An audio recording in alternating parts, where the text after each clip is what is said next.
Hi, my name is Will Gatlin of Gat T, but most of all, I'm from South Chicago. Now, South Chicago is very important to me because my father, my mother, my grandfather, my uncles, my aunties, all were raised in South Chicago. And it was near the U.S. Steel Mill where my grandfather used to enter. So I'm going to let my Uncle David tell you a little bit more about the steel mill and the South Chicago experience. Hello, Uncle David. Can you tell me more about South Chicago and what you recollect about South Chicago when you were a little boy? Yes.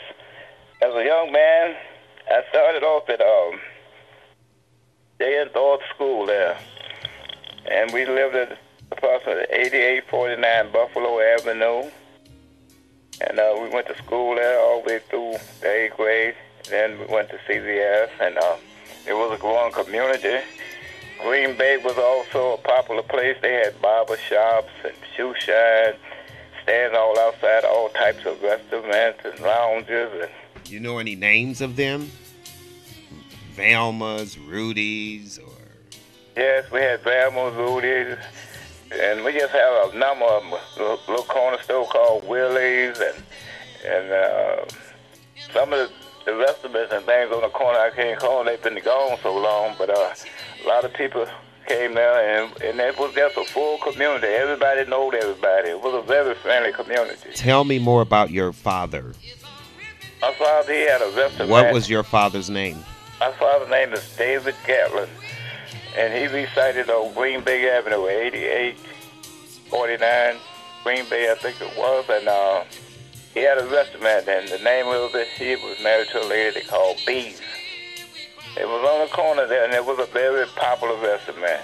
And also my brother, he had a restaurant up there at the Tavern at 89th and Mackinac. Well, and Aunt Gladys, she was there. My sister-in-law's sister. But it was a real popular place. I mean, it was just a friendly place. It was just walking down the street. It wasn't nothing like today's world. Well, wasn't a lot of crime and everything. Everybody had anything to do or whatever. It was just a common thing. They'll say something, and next day they brothers and sisters in love again. Praise the Lord. So tell me more about the steel mill. What do you remember most about the U.S. Steel Mill as a little boy growing up in South Chicago? Yeah, when I was a little boy coming up in South Chicago, my dad had resided at the U.S. Steel Mill there. And I go in, I get a scrape, a cut. He was able to take me over to the Mex there. They had a big long bridge. You go across there and go over to the Mex there. And I would be taken care of by the first aid there. It wasn't like it is today. You can't take people to your job site to the first aid now. But back then, my father just took me right over there. I fell and I hurt myself or cut myself. He took me to the first aid and U.S. Steel Mill. It's gone now. Everything perished for season. Now, the U.S. Steel, what I remember about the U.S. Steel, mostly since I didn't work there and it didn't benefit me, I didn't think except earning my grandfather to live and earn money. I remember all of the steel floating on the cars, and every time I wiped my hand across a car, I saw metal. And I always wondered as a little boy, am I swallowing and breathing this? Yes, we were. I was kind of happy it was gone. I was kind of happy, but South Chicago brings so many memories. Any activities, any gangs when you were there? I remember the Black Panthers. I remember some organization when I was little. What was happening over there on Green Bay, all the way up near 92nd Street, where people were gathering, and it was this building. It was like a nightclub or something. It was always dark and black. Yes, they had a gang activity, and it was called Black Panther. But it wasn't outrageous like it was these days. But when we had games then, like I said, it wasn't nothing like compared to today. But do you consider they more of a civil rights, trying to keep their neighborhood together type of gang that the Black Panthers were? Yes, it was. It's more like for the community there. That's how I had perceived it. They wore the ribbons around their head, and they looked almost like hippies. It was funny, but I remember those times. Yes, sir. They identified themselves. So tell your nieces and nephews and cousins as an uncle, as we watch this video of South Chicago, tell them more about you growing up in South Chicago. Were there marbles or Catch a Girl, Kiss a Girl, American Eagle, It, Tops? And what were some of the games you played?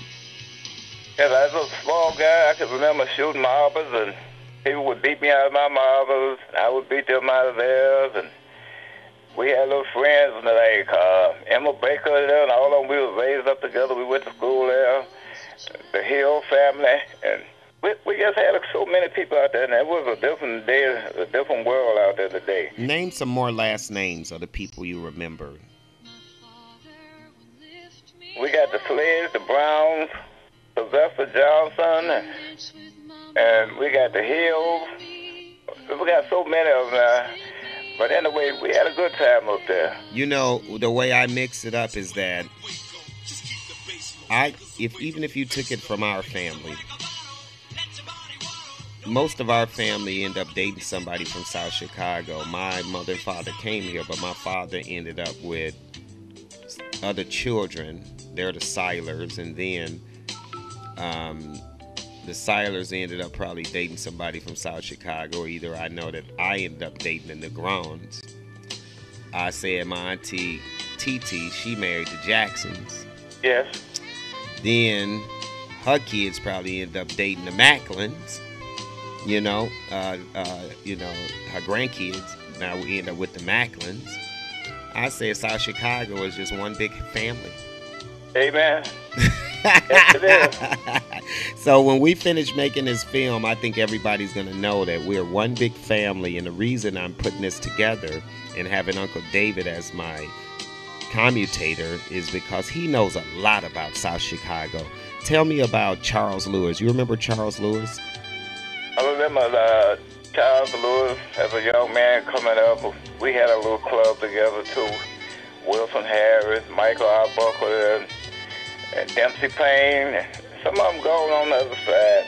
But I still remember those guys there. And Charles Lewis was a great guy. He remembered me well, and I remember him. He went off to the Army, didn't he? Or the Air Force. What did he do? He went in the Armed Forces. I forgot exactly which one. Uh-huh. And he was in the Armed Forces. Mm-hmm. How about Donald Norwood? I remember Donald Norwood. Round Pound. And Butler. They was a good image for the neighborhood. We all was, but like I said, it's a new season there. It's a new day. And the young folks coming up now, we got a changing generation. Well, that's what we're doing. We're nurturing the young people. We're trying to get them united to teach them how you guys were loving and caring and worked hard. And tell me more about Gatlin Brother Movers. I remember this big blue truck driving down the street. Yes, we create. My brother, we started off with a pickup there. He always wanted to move something. Sometimes he would tell us to move a refrigerator in the basement. When we get through moving out of the basement, he's having to move it back upstairs. So as a young fella, we were moving things around. People started paying us more and more. So I came into existence of a job and everything. So I got a truck, and I wrote on the side of it, Gatlin Brother Moving. But the big man didn't like it because we had it on there. They did all they could do to take it off there. They told me I needed an ICC number, but I kept on pushing it. And we was going somewhere everywhere. Detroit, Louisiana, Michigan. We was going all over with this truck. Praise the Lord. That's yes, a Lord. blessing. It was a blessed thing. So as I growed up and growed out of it, raised my kids with it, we had one to stay in there with the trucking business, and he still do it every now and then. His name is David Gatlin III. Mm-hmm. So as this day now, we still got a truck, but we're not running it like we should. It costs more money to run it did years ago, but we still own the truck. Well, one more thing. This is the end of the film. I just want you to give the children a little prayer to let them understand how important it is to keep their lives moving and for them to get out and travel and do things, because that's what I remember most about you, is you always went places. You were not afraid to go. Heavenly Father, I just want to thank you for our young, upcoming generation. Father, mine is a terrible thing to lose.